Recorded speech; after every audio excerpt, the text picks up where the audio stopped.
Hello students. After discussing the meaning of the joint stock company, now we are going to discuss the features of a company. So let us start with the first one, that is artificial person.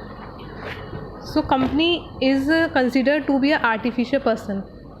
Artificial because it cannot eat like us, it cannot talk like us, it cannot breathe like us. ठीक है, it cannot walk, it cannot cry, it cannot weep.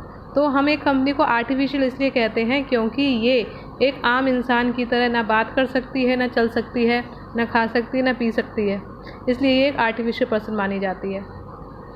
Person हम इसको इसलिए consider करते हैं क्योंकि ये आपके लॉ के द्वारा एक डिफरेंट इंडिविजुअल की तरह मानी गई है, जो कि अपने नाम पर प्रॉपर्टी परचेज कर सकता है, जो अपने नाम पर कोई भी कॉन्ट्रैक्ट साइन कर सकती है, जो अपने नाम पर एग्रीमेंट साइन कर सकती है, लोगों से मनी बोरो कर सकती है, लोगों को मनी दे सकती है, किसी के ऊपर चाहे तो केस कर सकती है और कोई और इंडिविजुअल चाहे तो इसके ऊपर केस कर सकता है।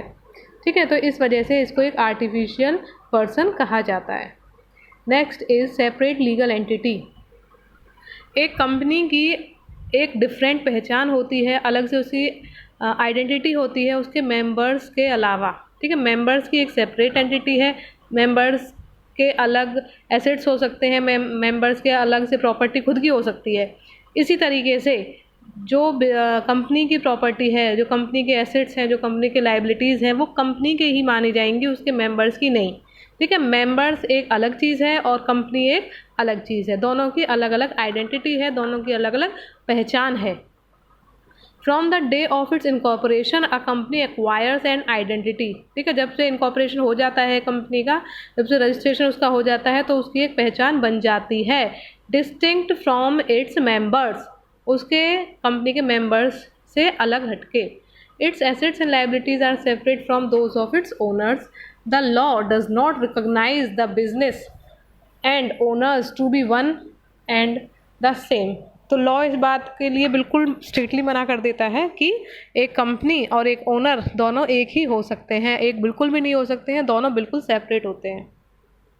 ठीक है, एक तरीके से दोनों अलग अलग इंसान हैं। Next is formation. तो बेटा कंपनी की जो फॉर्मेशन होती है बहुत ही टिपिकल प्रोसेस है, बहुत टाइम कंज्यूमिंग है, बहुत एक्सपेंसिव प्रोसेस है, जिसमें बहुत टाइम लग जाता है और बहुत एफर्ट्स यूज़ होते हैं। उसके बाद एक कंपनी की फॉर्मेशन हो जाती है, बहुत ज़्यादा डॉक्यूमेंट्स की रिक्वायरमेंट होती है, डॉक्यूमेंटेशन वर्क बहुत ज़्यादा होता है। So the formation of a company is a time consuming, expensive and complicated process. It involves the preparation of several documents and compliance with several legal requirements before it can start functioning. Incorporation of companies is compulsory under the Companies Act 2013 or any of the previous company law as stated earlier. Such companies which are incorporated under the Companies Act 1956 और any companies law shall be included in the list of companies.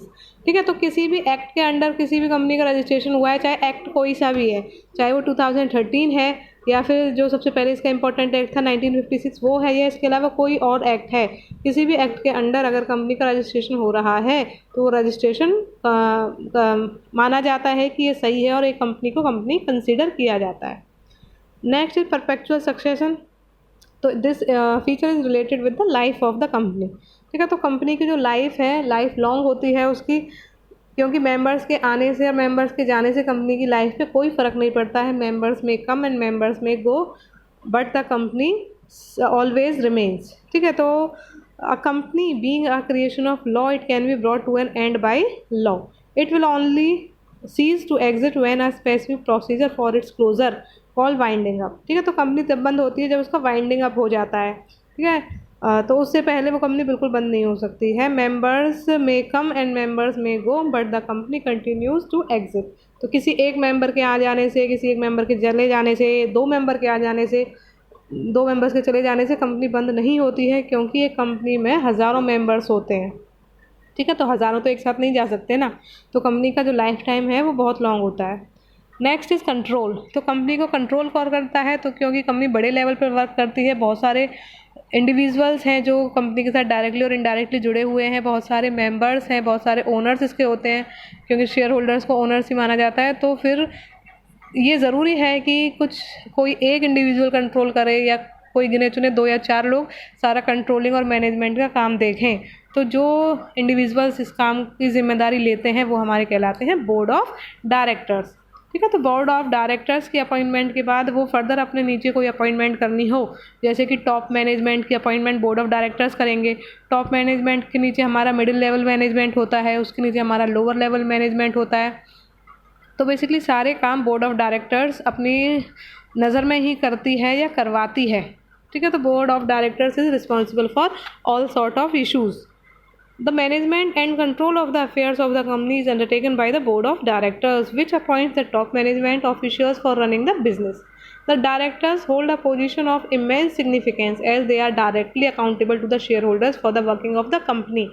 तो जो हमारे board of directors होते हैं वो सभी को accountable हैं। अकाउंटेबल का मतलब होता है रिस्पॉन्सिबल, उत्तरदायित्व, उत्तरदेही जिसकी बनती है वो हमारे बोर्ड ऑफ डायरेक्टर्स होते हैं। उन्हीं को सभी को जवाब देना होता है कंपनी की पोजीशन से रिलेटेड। कंपनी में कुछ भी अगर लीगल होता है, इलीगल होता है या कोई भी ऐसा इशू है तो उसके लिए बोर्ड ऑफ डायरेक्टर्स रिस्पॉन्सिबल होते हैं। ठीक है, the shareholders however do not have any right to be involve in day to day running of the business. लेकिन वैसे तो जैसे मैंने अभी आपसे कहा कि शेयर होल्डर्स ओनर्स ही होते हैं, लेकिन फिर भी उन्हें अब day to day running of activities में पार्टिसिपेट करने का, इन्वॉल्व होने का कोई मौका नहीं दिया जाता है। ठीक है, वैसे शेयर होल्डर्स को सभी मीटिंग्स में पार्टिसिपेट करने का पूरा अधिकार होता है, लेकिन वहाँ पर भी एक एक डिवीज़न है कि शेयर होल्डर्स के 2 टाइप्स होते हैं। तो किस टाइप के शेयर होल्डर्स को कौन कौन से अधिकार होते हैं। ठीक है, जैसे 2 टाइप्स, जैसे मैं आपको नाम यहाँ पे मेंशन कर देती हूँ। इक्विटी शेयर्स होते हैं, इक्विटी शेयर होल्डर्स कहे जाते हैं उनके होल्डर्स को, और प्रेफरेंस शेयर्स होते हैं जिसके होल्डर्स को प्रेफरेंस शेयर होल्डर्स कहा जाता है। दोनों के अधिकार जो है उनमें थोड़ा डिफरेंस होता है, जो आप आगे पढ़ेंगे जिसके बारे में। Next is liability. तो लाइबिलिटी देखो बेटा, यहाँ पर बहुत सारे ओनर्स हो गए तो किसकी लाइबिलिटी कितनी होगी, तो सभी ओनर्स की, सभी शेयर होल्डर्स की लाइबिलिटी लिमिटेड होती है। जितना उन्होंने कैपिटल इन्वेस्ट किया है, जितना उनका शेयर एक कंपनी में है, उनकी लाइबिलिटी कंपनी के लॉस होने के टाइम पर सिर्फ उसी अमाउंट तक होती है। ठीक है, देखो कैसे, the liability of the members is limited to the extent of the capital contributed by them in a company. The creditors can use only the assets of the company to settle their claims, since it is the company and not the members that owes the debt. तो ठीक है, देखो अच्छी important line यहाँ दे रखी है आपको कि it is the company not the members. जिसने डेब्ट लिया है वो कंपनी ने अपने नाम पर लिया है, मेंबर्स ने नहीं लिया है, क्योंकि कंपनी और मेंबर्स दोनों अलग अलग इंडिविजुअल्स हैं। ठीक है, जो हम पहले डिस्कस कर चुके हैं। So the members can be asked to contribute to the loss only to the extent of the unpaid amount of shares held by them. तो इसलिए जो कंपनी के मेंबर हैं उनसे सिर्फ उतना ही अमाउंट कंट्रीब्यूट करने के लिए कहा जा सकता है लॉस के टाइम पर, जो उन्होंने अभी तक पे नहीं किया है। ठीक है, जैसे एग्जांपल आपको गिवन है कि Akshay is a share holder in a company holding 2000 shares of ₹10 each, on which he has already paid 7 पर शेयर। तो एग्जांपल है हमारे पास कि अक्षय जो एक शेयर होल्डर है एक कंपनी में, जिसके में 2000 शेयर्स परचेज़ किए थे और एक शेयर की कीमत ₹10 है। इट मीन्स उसकी कैपिटल जो है वो 20,000 की कंट्रीब्यूशन उसका रहेगा, जिसमें से वो ₹7 ऑलरेडी पे कर चुका है। तो उसने अभी कितने पे नहीं किए हैं, ₹3 उसने एक शेयर में पे नहीं किए हैं। इट मीन्स कि अभी अगर कंपनी को लॉस हो जाता है तो कंपनी उससे ₹6,000 यानी ₹3 2000 शेयर्स के अकॉर्डिंग ₹6,000 मंगवा सकती है। ठीक है, beyond this he is not liable to pay anything towards the debts और the losses of the company. इससे ज़्यादा उससे नहीं मंगवाए जा सकते हैं।